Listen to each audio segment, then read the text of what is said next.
Okay, we're gonna go ahead and get started. Um, I am trying to put this over on Rumble as well. Hopefully, we'll have better luck than we had last time.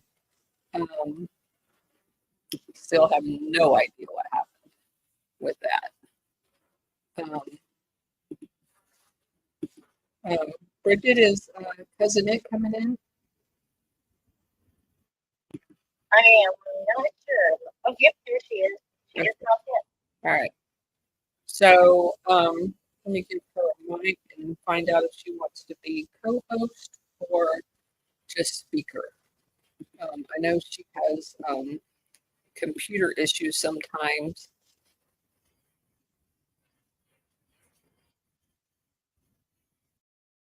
Let's get her the.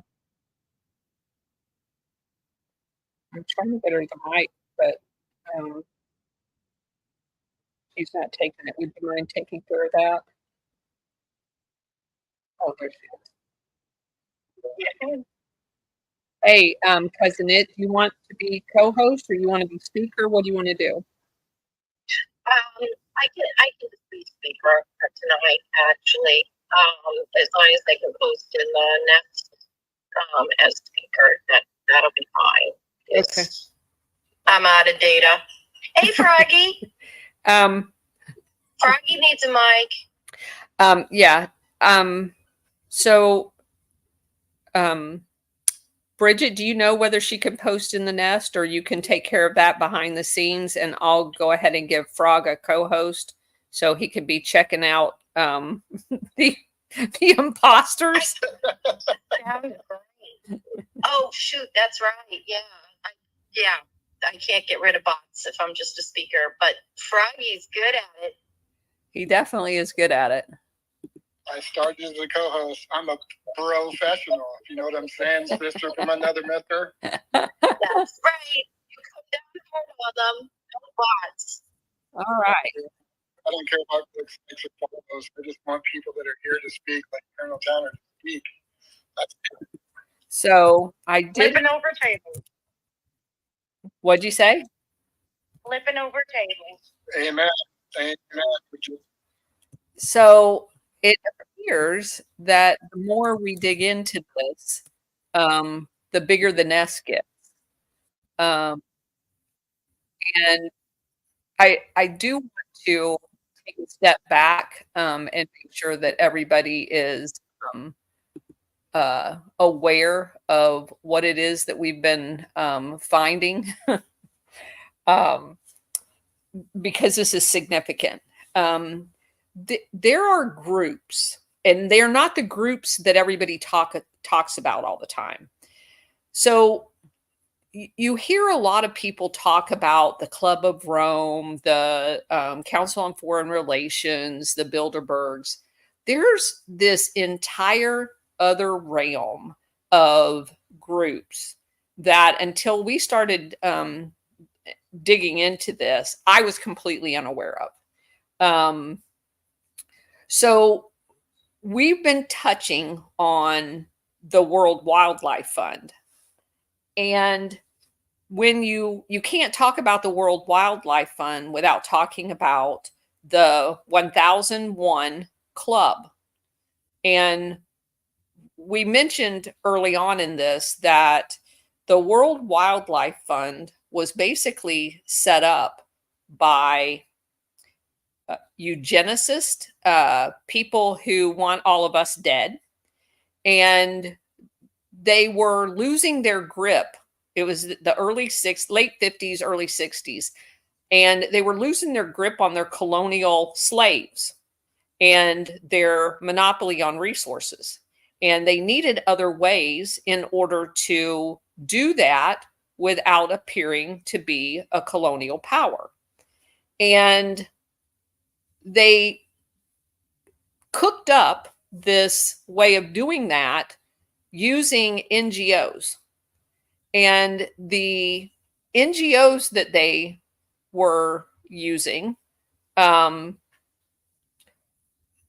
look like the World Wildlife Foundation and the 1001 Club and the Safari Club and a whole bunch of others.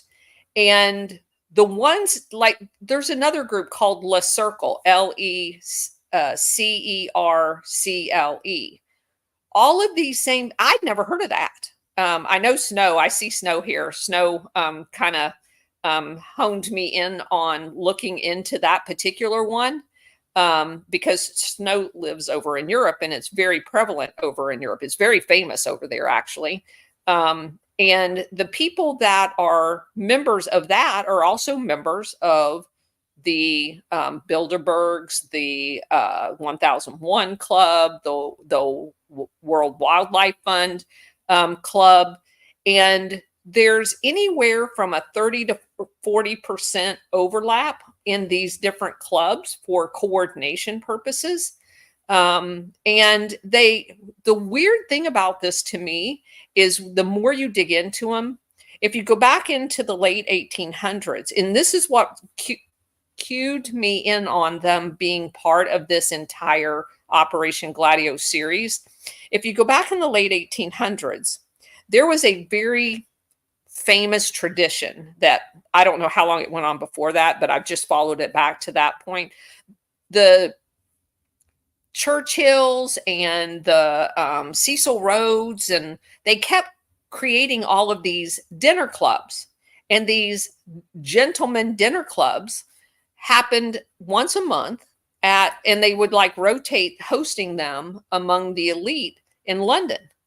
And that then moved over to New York City at 120 Broadway. They had a club there that they hosted these same dinners in. And it was men only. And there's lots of rumors about things that happened at these dinner clubs. But primarily, initially, these were used for planning and coordinating and colluding. And you find out that that's pretty much how the 1001 Club operated, only they have gotten much bigger than just doing them from different houses in London. They were doing them in different countries that were all coordinating within the WWF.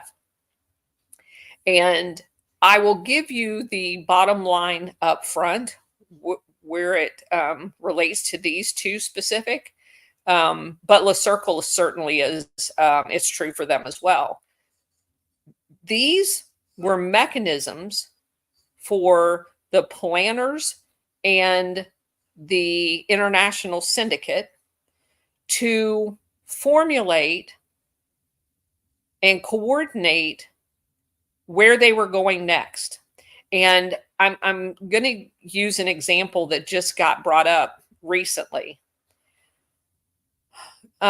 People like George Soros, who made their money manipulating other people's money. I believe he is an errand boy for this international syndicate. He was sent in to, when they would have these meetings and they would decide, okay, we're going to basically screw up Yugoslavia, or we're going to screw up and overthrow Hungary, or we're going to screw up and overthrow XYZ country.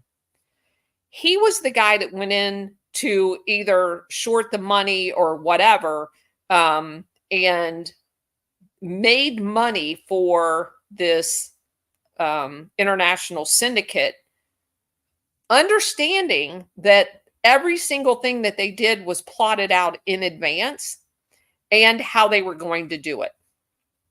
And to the point where they actually even decided who was going to, okay, so the one guy, I'll look up his name in a minute, Khan, the fourth, and his predecessor, his grandfather,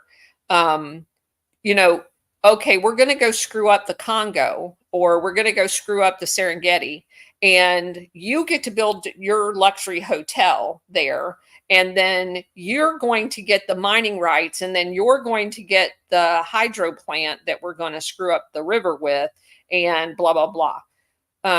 I do believe, after doing the last 2 weeks of nothing but pretty much the World Wildlife Fund. That's exactly what these people have been doing. And in the course of doing that, they completely decimate the location that they're targeting. In addition, creating a footprint on a national park that allows them to quell any resistance. So they will set up Operation Gladio type units under the guise of park police or national park police forces. But what they really are, because we have found instances where there's prisons on these quote unquote parks, they are torturing people, they're assassinating people there. And then in the case with some of the UNESCO that are both UNESCO and national parks, designated areas where they have an even higher level of security, they have put terrorist training camps there and use the local population as guinea pigs on teaching torture techniques and stuff like that. So this is a big, ugly mess. And I wanted to go through a few more of the examples. So we've talked about so far the salmon in Chile.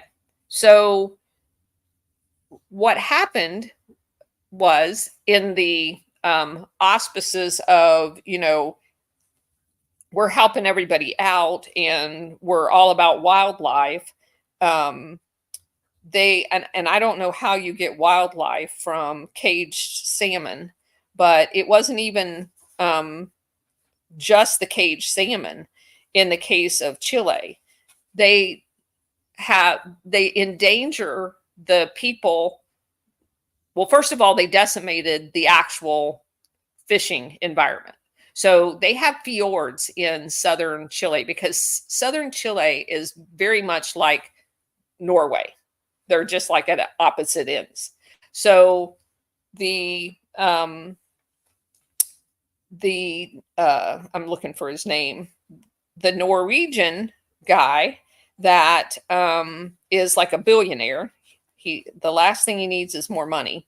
Goes to Chile and sets up pennies on the dollar. Because, of course, in Norway, you have to pay high prices to labor. You have to pay high processing. You have to abide by all of the EU guidelines on how many caged salmon you can have and where the cage has to be in the water because of their waste is toxic to other wildlife, and they're a predator fish. So in one of the statistics, it said they eat like 1.7 of their whatever body weight they produce in food. So in other words, you're by feeding fish to a salmon, and they only eat fish, you are having to take 2 fish out of the ocean to feed and get 1 salmon of equal weight, if that makes sense. So for every pound of salmon, you've basically spent 2 pounds of another fish in order to get that salmon. So it makes no ecological sense on why, under the auspices of a World Wildlife Fund or project, that you would even be involved in anything like that. If somebody wants to just go out and catch wild salmon that feed themselves, that's one thing.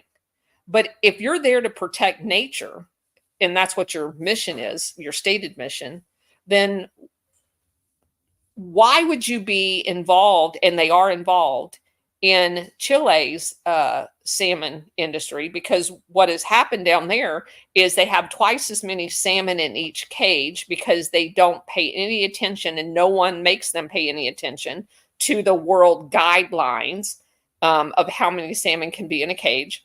So the fact that they have double that amount, Plus, they keep them lower in the water, which puts them closer to the bottom, which means they're destroying all of the rest of the fish, and the coral and everything else in the bottom of the ocean. So it makes it more hazardous for the people working there. There's 100 people killed for every one person killed harvesting salmon in Norway. So if one guy dies in Norway, there'll be 100 doing like jobs in the salmon industry for the same guy in Chile.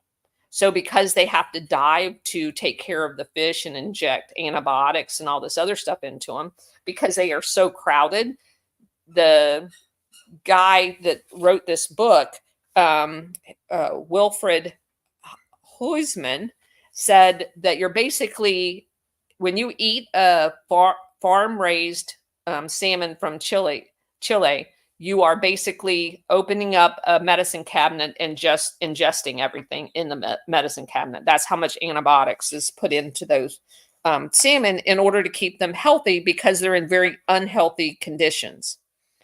And the fact that those the people working there, they're supposed to have these decompression chambers, like within 50 feet of the port area. Well, this guy goes down there and he's looking at all of them. Not a single one of them work within 7 miles.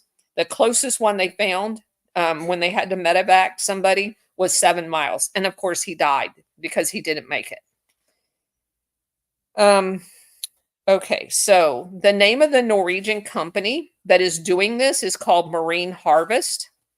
And they're very aware of what they're doing. And this guy, he's such a brave guy. I'm just so impressed with him. He actually tried to sneak onto this guy's property in Norway. This guy actually got Cyprus citizenship because of what he's doing and the risk, because Cyprus does not have extradition with Norway. So he has like 4 different houses. But this guy tracked him down in Norway and snuck on his property and tried to talk to him. Of course, the security came after him. But the guy's name is John Fredrickson. And he definitely is a very, very not good guy. So as I originally stated when we talked about this originally, be very careful about the salmon that you eat. Also, what I have found out since in talking to a few people in on the internet, in restaurants, is in the restaurant industry, is that most of the salmon that you buy pre-packaged, like the smoked salmon and stuff like that in grocery stores, it'll say on there wild catch. But because most of the salmon that you order in a restaurant doesn't come labeled, that's where you're going to find the preponderance of the Chilean salmon. So just be advised. I'm not telling you what to order on the menu. I'm just telling you to be very, very careful about eating the salmon. Okay, so we go from and I want to keep this in mind too. There are so many PR people involved in the World Wildlife Fund as far as like having them on retainer. They hire these very expensive, very large, very famous PR, and they write all of their brochures. And so every single thing that you read, if you don't know the truth behind it, it sounds really, really good. But we talked about the Serengeti and the Maasai, Massai, Massai, indigenous people there. that basically they're cattlemen. They had cows, and the World Wildlife Fund decided, because they flew over a few times and figured out where all of the wild game migrates to, literally just like 90 days of flying all over Africa. They decide where they're going to place their national parks, the quote unquote approved national parks that they will give the corrupt people that run these countries money for. And most of the corrupt people that run these countries were installed by the CIA during a coup that we orchestrated. And then they were allowed to grab this land that has been mapped to reveal that's where most of the wildlife is.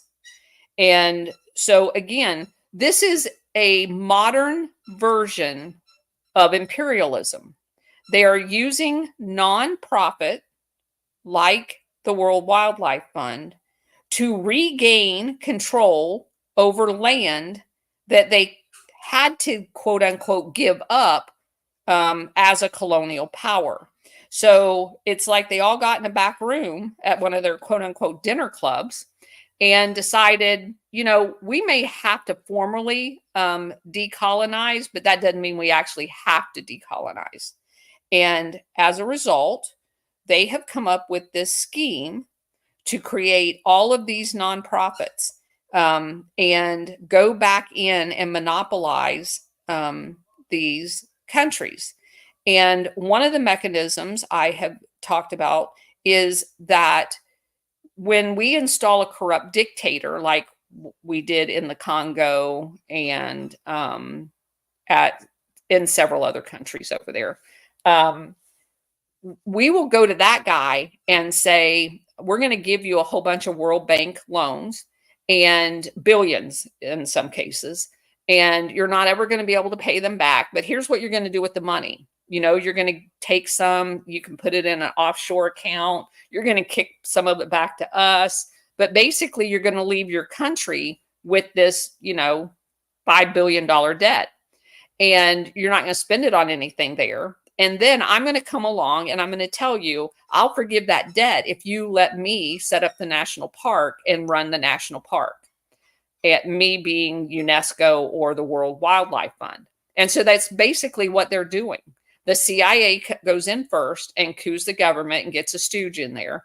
And then they come in with their wad of money and buy him. And then they use the World Bank, which, by the way, a lot of our money's there. And this they go from country to country to country to do this. They did the exact same thing in Argentina with GMO Monsanto soy. And they have decimated Argentina with this.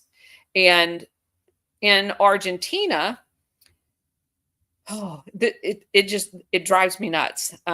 It's hard not to get emotional when you start talking about this stuff. But what they did was they created a GMO brand of soy, and they genetically modified it so Monsanto's Roundup won't kill the soy, but it'll kill all the weeds that you spray the Roundup on. So they load up big containers of Roundup in crop dusting airplanes, and they fly low over the soy fields in Argentina, and they dispense that. And I mean, it's basically like an Agent Orange. That's basically what it is. It hangs in the air. The wind takes it into villages. The amount of deformed and miscarriages in Argentina has skyrocketed since they started this mess. And people are getting sick with cancer and all kinds of other stuff, and they're dying. And they don't care about that because that just means that they get the land for cheap. And they have gotten people who, 40 years ago were environmentalists, but whether they worked on them, whether they blackmailed them or whatever, they have switched sides and they now work for the WWF, and or Monsanto in these countries. And in Argentina's case, the soy has crowded out all of the people who actually does farming for food. So the people are starving and they have hundreds of thousands of acres of farmland. But now the farmland has been destroyed because nothing else will grow on it except for the not genetically modified soy, because it is drenched in Roundup.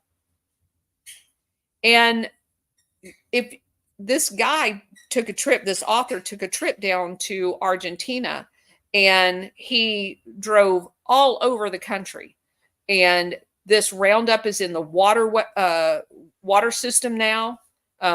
People are getting sick from drinking tainted water. The kids cannot play outside at all because they have no idea when these crop dusting planes are going to come by.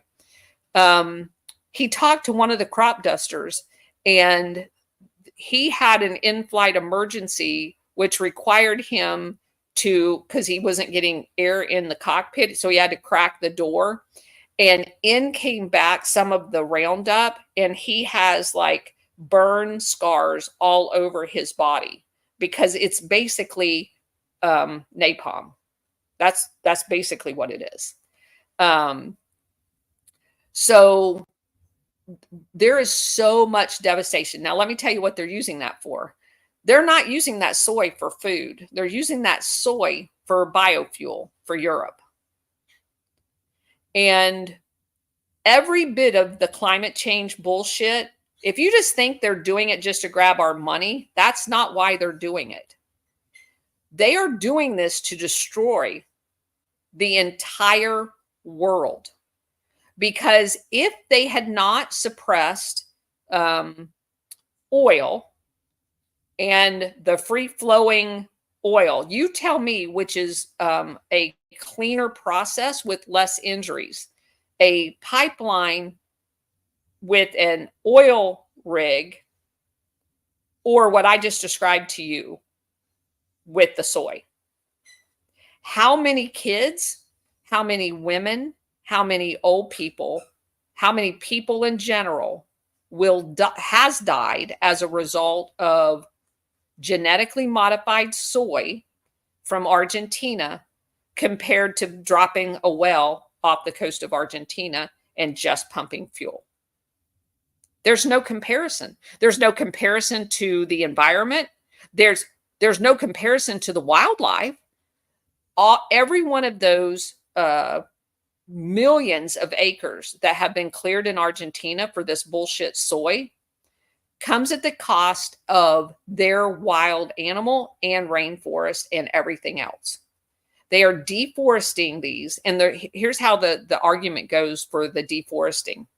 So they say if you've got a forest that's never been touched, then it gets to stay. But everything else is a degraded forest. Well, do you know how they decide what's a degraded forest? It can have 1 million animals in it. If it has one person living there, which all of these forests do because indigenous people live in the forest, then it's degraded. Well, the degraded in their perverse world is targeted to be destroyed. So think about what I just said. They have a program that goes in and destroys people's, basically their houses. They are targeting people's houses all over the world inside a forest because they classified them as degraded and not virgin forest. Now, they've got a real slick PR campaign that talks about the fact that these forests are degraded. And you and I would think, oh, it must be one of those that has all of the trees already felled, felled and has been harvested and there's like nothing left, or fires burned the entire thing and it's just a piece of crap and they're going to do something with it that's good for the locals. No, none of that is true. Like in the Serengeti, they started off with these people who pastured their cows in the forest area, and then they moved them over to a volcano area, and then they decided they wanted the volcano, so they moved them again. And their ecotourism that these people are all benefactors from, because they get to build the hotels and all of the infrastructure that supports it,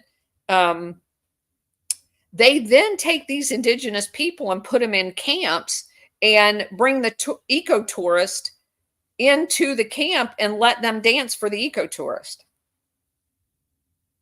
If that's not the most disgusting thing that you've ever heard of, I don't know what is. They have taken all of these indigenous populations and made them into amusement park attractions. And they're doing it all under the guise of saving the wildlife.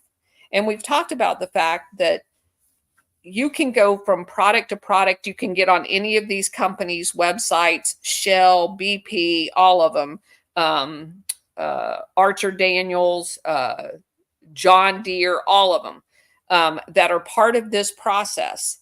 They will have that little panda emblem, the logo that the WWF came, their brand, a long time ago. And that's what they all seek, because that gives them quote unquote credit in the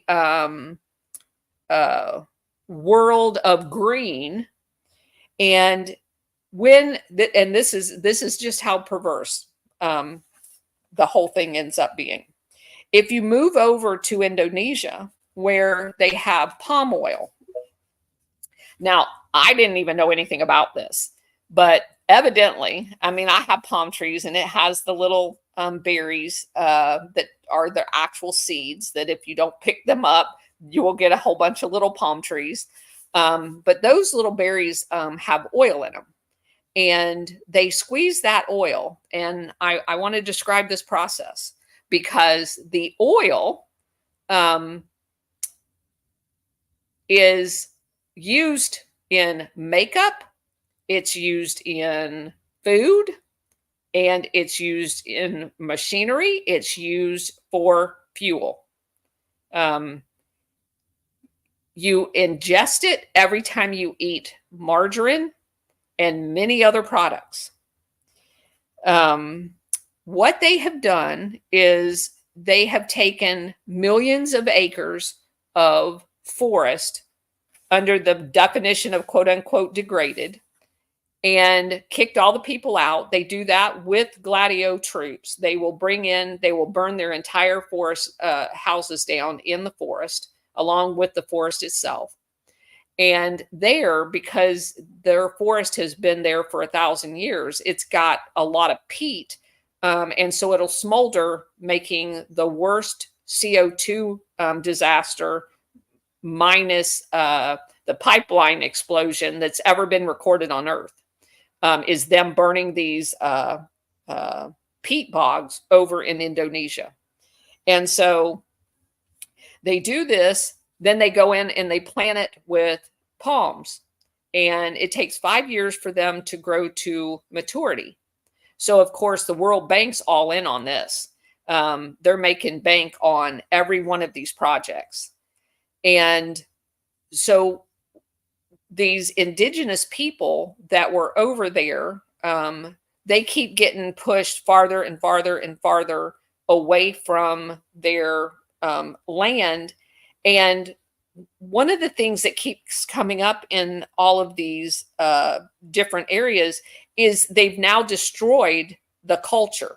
So the culture that these people have, the indigenous people, like in the case of the Serengeti, the cattle people, they wove baskets with supplies. They sold herbs from the forest for medicinal purposes.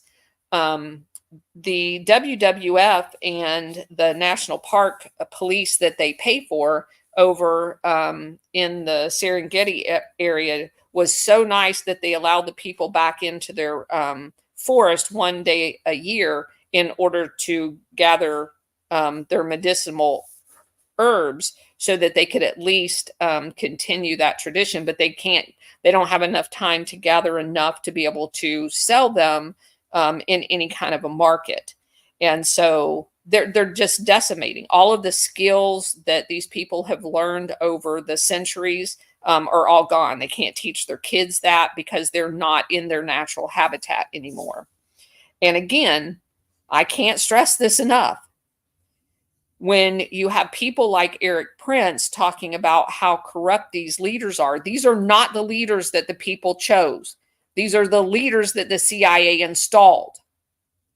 And they are selling their people out because they sold their soul to the international syndicate.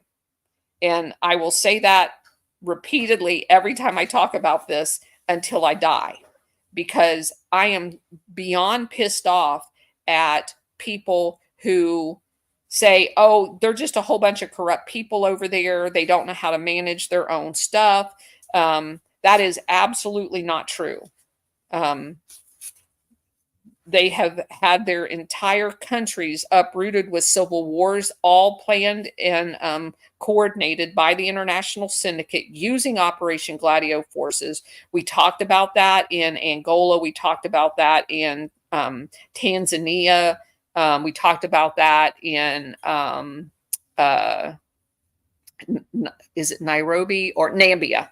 And every one of those, every country that was on the border of South Africa had South African Operation Gladio forces go across the border into those areas to destabilize them. They were equipped with munitions from Israel at the behest of France. And so this is a very widely coordinated effort. And what drives me nuts the most is, in many cases, in the case with South Africa, they actually went up there and killed, like I was telling you the story the other night about one of the guys said that they had killed 1 million elephants, and then he was scratching his head. Well, these people don't have enough bullets to kill 1 million elephants. And he went back and created his own film that didn't get released because the producer basically buried the film because it was so controversial. And it ended up showing that they basically had a prison and a torture area on one of the national parks under the guise of WWF, and were launching those attacks into the countries around the South African border. And South Africa liked it because it made them look good. They weren't destable like the other black-led countries. And that's kind of the mantra that they have used, that these black leaders can't lead their own country. Well, if you'd stop killing them, like you did Lumumba, and the guy in Tanzania, when he showed you that COVID didn't work, they may be fine, but we'll never know because you kill them. So I also want to bring everybody's attention to HSBC. Now, we've came across HSBC because that's basically the Hong Kong bank from the Bank of London. And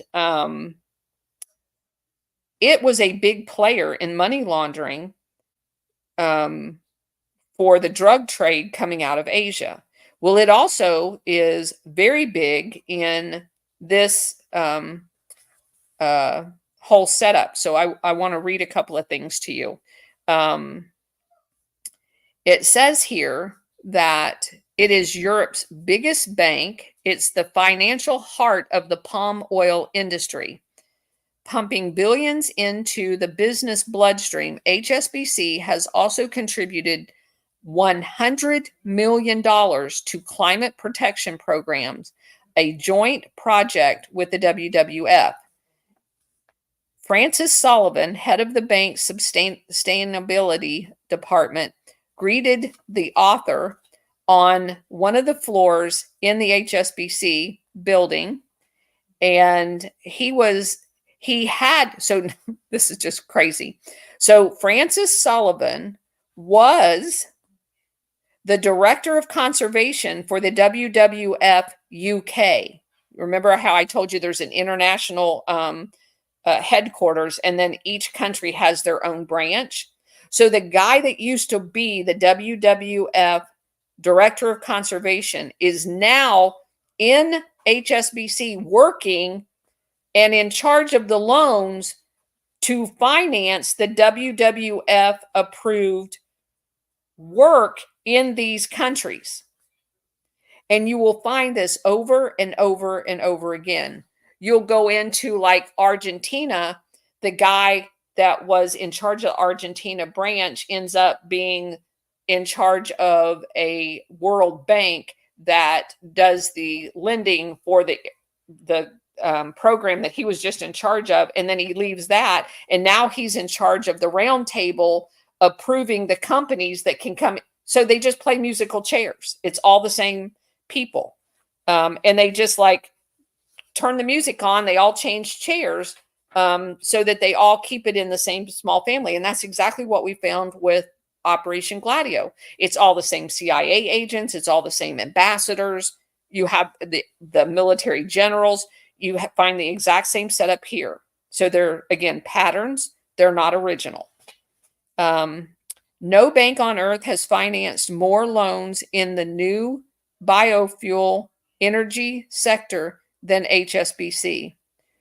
Quote, "We believe in renewable energy," said Sullivan. Quote, "and we're prepared to share the responsibility for it," unquote. There's no responsibility on their behalf. He goes on to talk about how it's a high-risk business because you have to wait the first 5 years.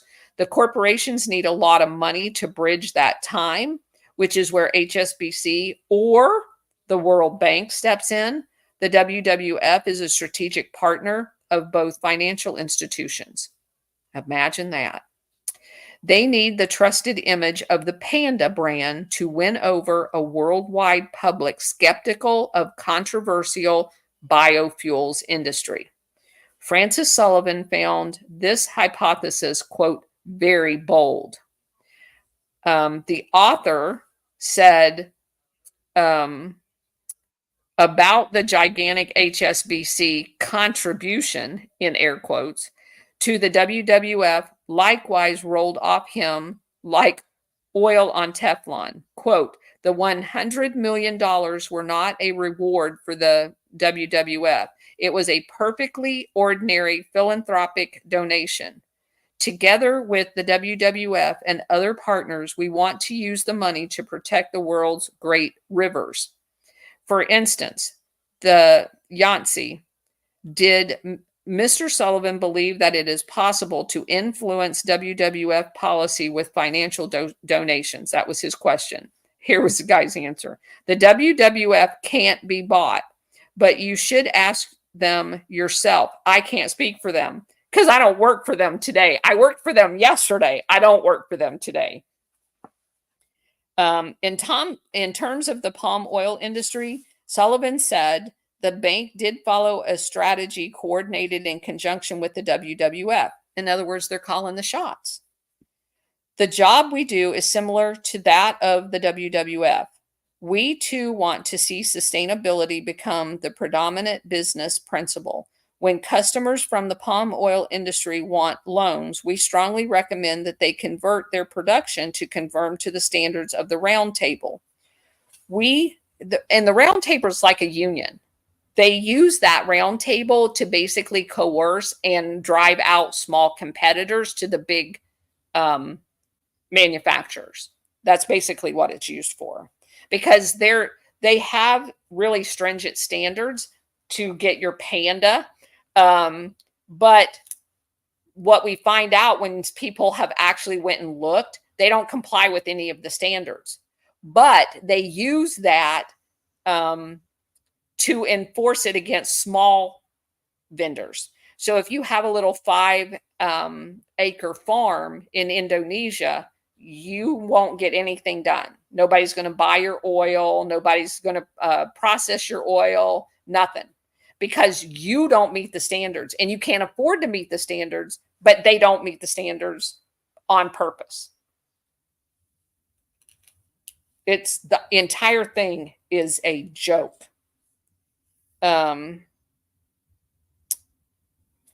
He goes on to say, we take our responsibility very seriously. Anyone who breaks the rules won't get another loan from us. Had that ever happened before? Francis Sullivan did not want to say, because of banking confidentiality. They deny loans to small people. They give the loans to their buddies. So,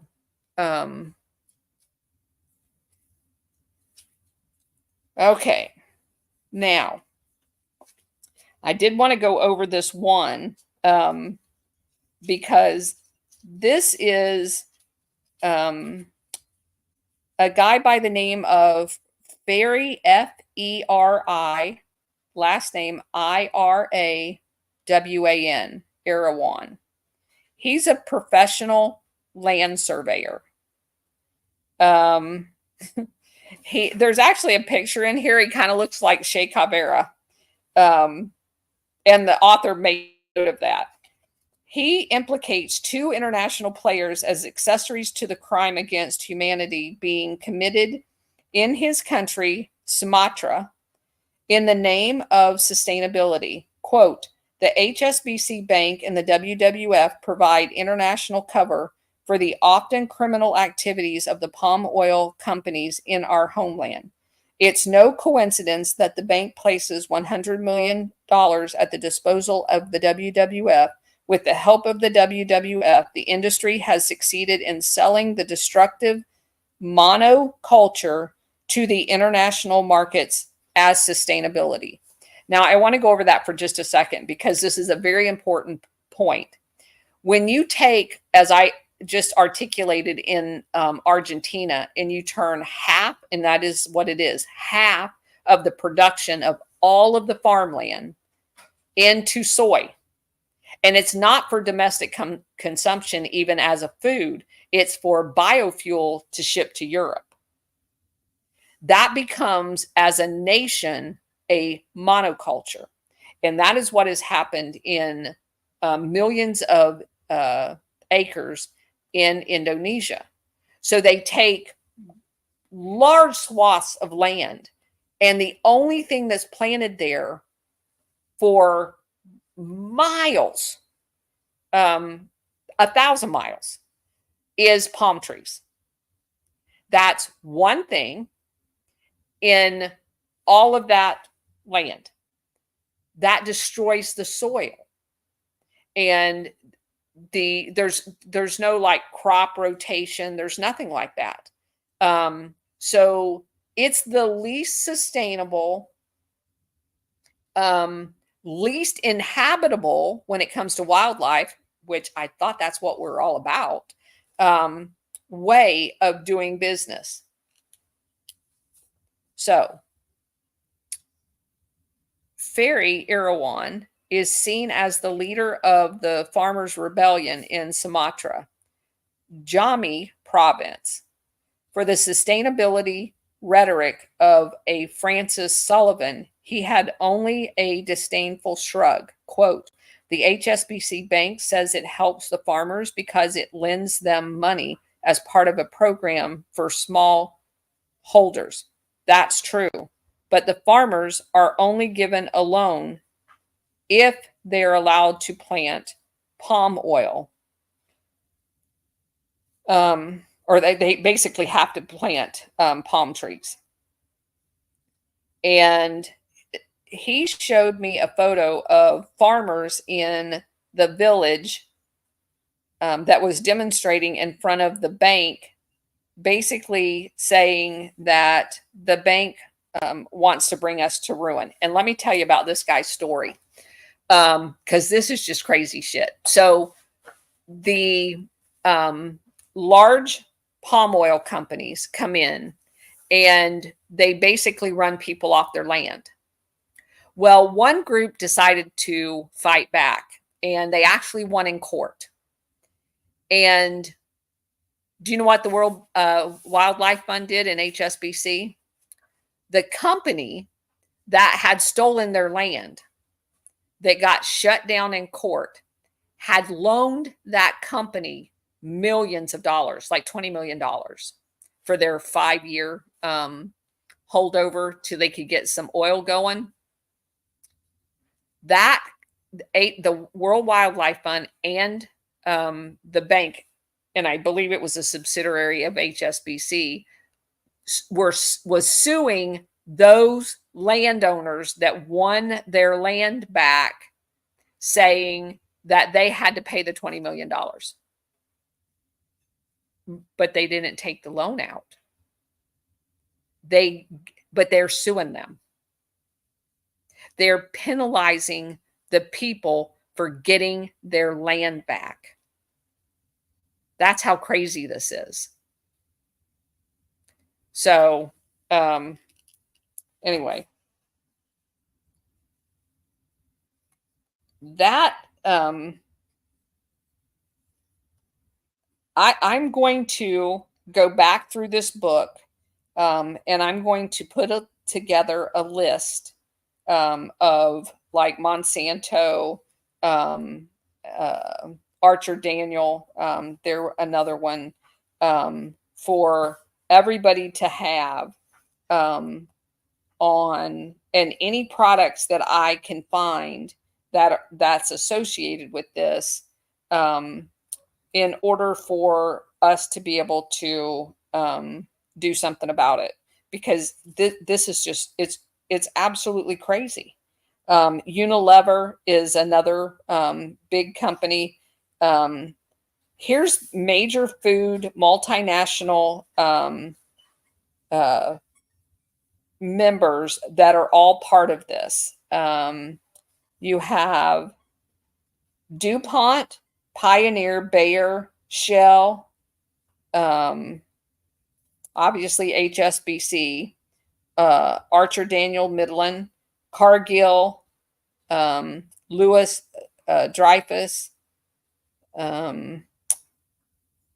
the Rabobank, Rabo Bank from the Netherlands is another big one that loans these people money.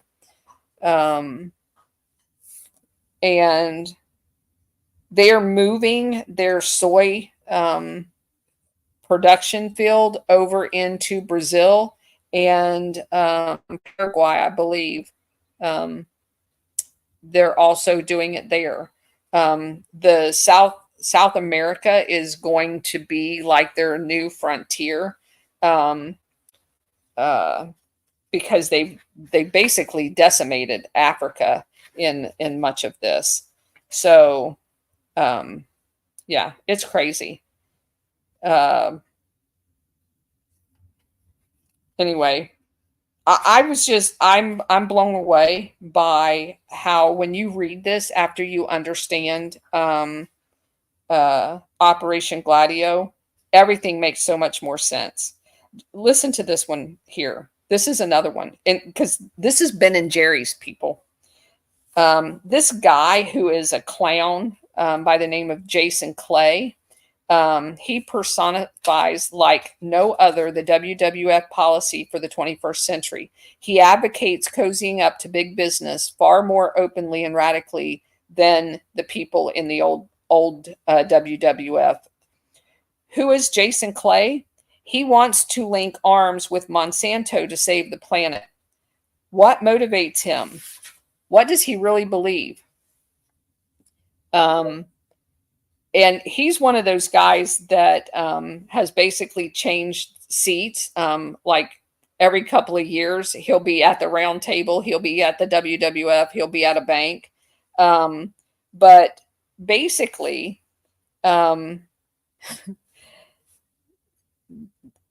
Ben and Jerry's set up an ice cream, and I'm just looking for the name of the ice cream. It had something to do. Oh, here it is. Rainforest Crunch. It was a caramel and nut candy and line of ice cream for Ben and Jerry's. They were supposedly hand harvested by indigenous people living in the rainforest. Well, I just told you they're cutting all the rainforest down. So where'd they get this stuff? Virtually none of the ingredients were actually produced by indigenous people. The sugar came from industrial plantations and the milk came from cows, and both were produced on land that was decidedly not rainforest. Beyond this, the aluminum packaging for Rainbow Forest Crunch candy was hardly sustainable. It was all a bluff, but it worked. Ben & Jerry Rainforest Crunch was a tremendous success. The message on the package was, quote, Rainforest Crunch shows us that the rainforest is more profitable when its nuts, fruit, and medicinal plants are traditionally cultivated and harvested than when its trees are felled for a quick profit, unquote. Except the trees had already been felled for the quick profit because none of this crap came from the rainforest. A few years after the launch of the marketing campaign, the Boston Globe uncovered the truth. 5% of the nuts, at most, that was the most generous way of accounting for it, came from a cooperative in the rainforest. Ben & Jerry's bought the bulk of the nuts wholesale from non-indigenous middlemen, and they knew they did that. Not only that, in order to get what they needed, it turned out that the company could not count on indigenous producers for the quality of nut that they wanted, nor could they produce them in the supply that the demand required. In the end, the nut gatherers were not indigenous, but rather farms in non-indigenous regions, and most of the nuts came from areas not even close to rainforests. In the face of the PR disaster, Ben & Jerry's pulled the emergency brake and in 1994 removed the flavor from their inventory. It had all been a success nonetheless, claimed the company, because Rainforest Crunch had at least, quote, created demand for rainforest products, unquote. That's just crazy. Absolutely crazy. They knew it the entire time. They lied to everybody that had ever bought a Ben & Jerry's carton of ice cream.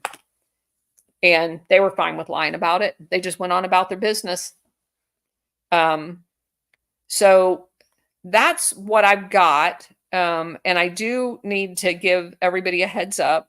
We've got about 30 minutes for questions and answers or comments because I will be doing the Alpha Warrior show live tonight at 9 o'clock. So just putting that out there. Open it up. Y'all got anything? Benjamin, I know you got something. I gotta go outside first. Sorry. I have too many kids in the house. I gotta go outside so I can talk. So he can outside. Don't judge me. Don't judge me. I'm not judging you. I'm envious. All them cute little boys. No, they are pretty awesome.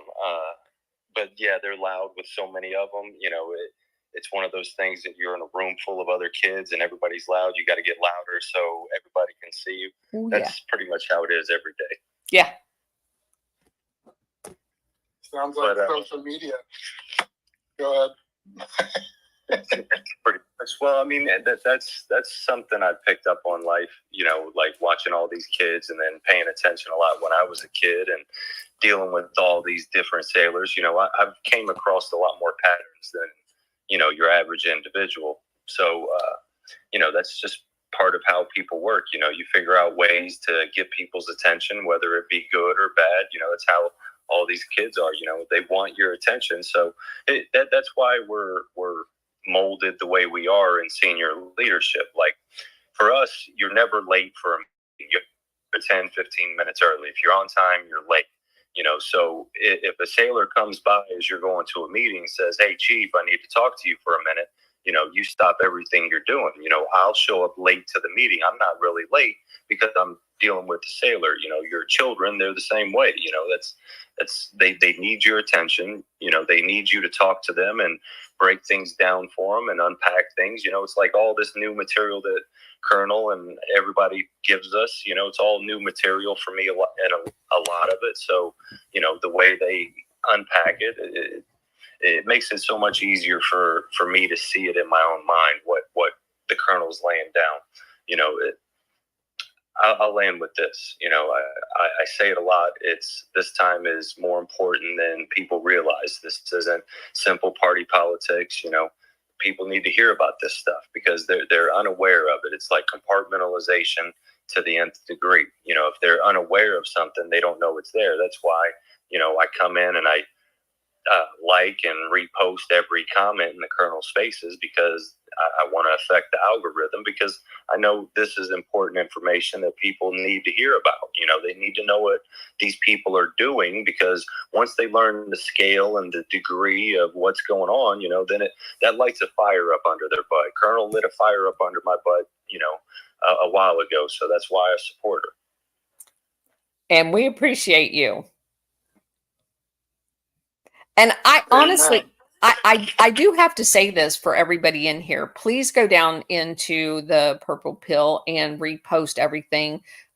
Bridget and Liza spend a lot of time researching and finding stuff for us to provide for you guys, because everything that we present, we are just scratching the surface.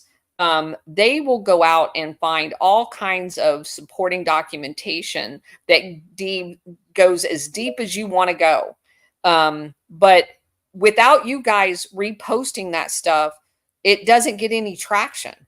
And I really appreciate all of the support, both from Frog and Stellar and Benjamin, SR71, Sally, all of you guys, Carrie, just so much. I can't tell you enough, because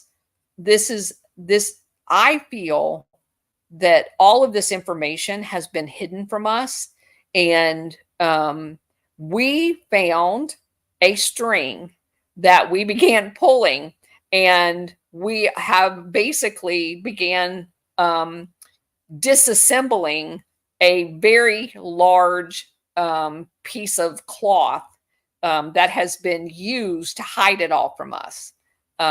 We're not all the way through it because we find new things every single day. You know that movie where the guy hears a noise in the car and he tears apart the whole car and all the pieces are laying on the floor in the garage, but he's saying, well, at least it's not making the noise anymore? I feel like that's what we're doing. I don't remember that movie because I'm not a movie watcher, but that is a great analogy. When we get done, they are not going to be making too much noise. Oh, off-topic news from the front. Huma Abedin and Soros' kid is getting married. Oh, gosh. So we're going to have more cockroaches? Oh, that's right. He can't have kids, right? No, I'm joking. HSBC, you mentioned that. They were the ones who acquired SVB when it went kaput. They're the ones that what? Oh, you guys already put it up there. Bridget did. HSBC was also the one when Silicon Valley Bank was collapsing. Oh, yeah, yeah. HSBC was the one who acquired them. Yeah. HSBC was the one who funded 9/11 and actually got in trouble for it because one of my childhood best friends was in finance for them. And he actually let me know that that problem was happening. He was one of his senior managers. I don't know why someone from Oregon would have that position, but the kid was really smart. But what I was going to say on the topic of, and thank you, Stella, what I was going to say on the topic of little Dr. Evil and Huma Abedin being married, isn't it if you're married to somebody, you don't have to testify against them? Yep. Isn't that a good twist? Yeah, well, that was my response as soon as I saw it, because little Soros is a homo. He's gay as fuck. So, you know me, I don't care who you love or what you do, but he wouldn't be dating that crusty old evil lady when he has that much money. Look at the girls he brings to his spirit cooking dinners. They're younger than him, so why would he be marrying her? And I don't care. I like women of all ages. If you're cool, you're cool. But you don't marry them. You're only doing it to cover for a crime. So you can't be testified against. But that does expose Anthony Weiner. Ooh, people. And that's the real laptop, if anyone doesn't know. Not to get away from this topic, but Anthony Weiner's laptop is the holy grail of destroying Obama, Biden, and Hillary Clinton, and the Clinton Foundation, and yada, yada, on and on. I agree with that. A lot of good things, Colonel. A lot of good things are happening so fast. It's almost like they throw that stuff out as a distraction. So all the chicken heads will go, oh, look over here. Huma married that little midget. Super rich midget. Smart for her to marry him, as long as there's no prenup. Well, he may be wealthy currently, but I think when they get done with them, there's not any of them's going to have two pennies to rub together. Yep, 13848, 13818. Those are in place on purpose. Yeah. Amen. And if anybody didn't get to catch out the other show, boy, is there a lot of news coming out. I mean, the links on that video, I just blew my mind. Yeah. Well, what Bridget is talking about is Alpha Warrior did a show that kind of put into context things that were happening around the world, but specifically with the state of Israel and what is going on basically right in front of our eyes, but in a way in which most people don't understand them. And the whole time I was watching that video, I was thinking about Operation Gladio, because that's exactly the same thing. It has all happened right in front of our eyes, and we didn't even know what we were watching. And I'll post the link into the nest in case anybody wants to watch it. It really was good. Yeah, thank you. It really was. And sometimes we are so focused on the weeds that you can't see the 30,000 foot look. And that is the one thing, as Benjamin is good at articulating, that you do learn in the military. You cannot focus on the weeds. You have people that work for you. Their job is weeding. Your job is steering the ship. And you cannot focus on the weeds and be a good ship driver. You just can't. And so as a result of that, you are forced into zooming out in order to make sure that you can meet all of your deadlines, requirements, and stuff like that. You are required to, and I think that's kind of the relationship that Bridget and Cousin It and I have, that they are two of the best researchers there could be. And then what I do is try to zoom out and put it all together in a nice little package that we can deliver to you guys. And it works extremely well as a result. Benjamin, go ahead. I was just going to say, like you were talking about with having other people do the weeds for you. That's something that's trained into us very early in the military. You know, like everybody has their role. So the role of the leader, the chief, we'll call it for the Navy, you know, is I have to teach each and every one of the individuals that fall under my authority, you know, their role in that whole dynamic. So we have different jobs, multiple jobs that we do. So I have to stand over them and guide their hand in order for them to be proficient at it. And it's the same concepts I use in my own home with my own children. You know, I got 9 of them. So it's like, I can't do it all myself. So I have to train my relief. I train them all different things that they're responsible for around the house. That way we're a more well-oiled machine, you know, and things like that. Concepts and mindsets I never would have been, you know, around unless I was in the military, you know. So like there's a lot of things that I see that's in the military that we could incorporate into our society, you know, like it teaches you how to become a good adult. It teaches you how to present yourself, how you appear. You know, we're always worried about how we look on the outside, but we also focus on how you appear to other people. You know, that way you're not some silly dude or somebody just saying silly stuff or doing silly stuff, you know. Like that's what I teach my children. You know, I want them to be strong. I want them to observe people because like we see with all these operations, if you're not paying attention, people will pull the wool over your eyes. So I train my children to see what is not seen. You know, what's the phrase? Believe nothing that you hear and only half of what you see. Because Right. I pull some tricks on you right in front of you. And I know these people can. Yep. Bridget, if you'd do me a favor, for the people over on Rumble, could you post that link to the Alpha Warrior video? I'm on it. Thank you. Yeah, I will say that you guys make a great team. I really, really, really enjoy Bridget and the twisted sister from another mister. You guys are just great people. It's the perfect epitome of where we go and we go. It's new people adding to the mix of researchers and supporting each other. And I think it's really, really wonderful. Bridget sent me some great faith messages today. I really appreciate it. So I just wanted to say that out loud. Cool. Okay, we've got. I'm just here for the booze. You keep saying that. I guess you're still wanting me to send you something. No, I'm just teasing. Yeah, I'm I haven't got my waiting. jack yet. Yeah, I'm still waiting for the bourbon. What the hell? Go ahead, Jeff.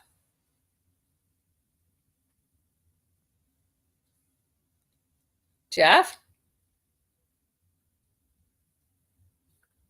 Can anybody hear him? I can't hear him. Yeah, go ahead, Jeff. Oh, can you hear me? Yep, I can hear you. Okay.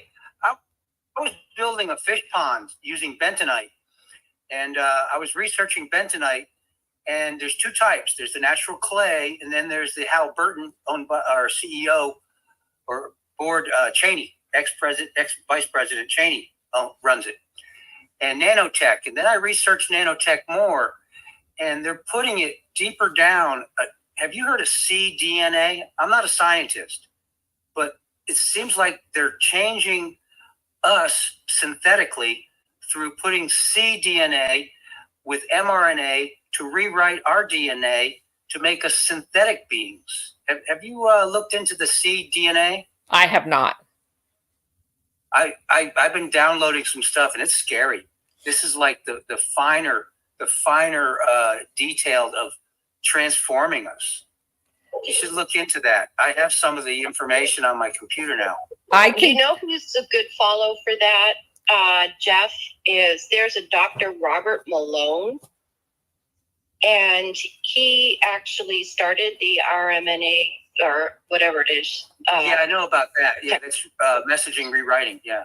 Yeah. So he would probably be the better person to pose that question to.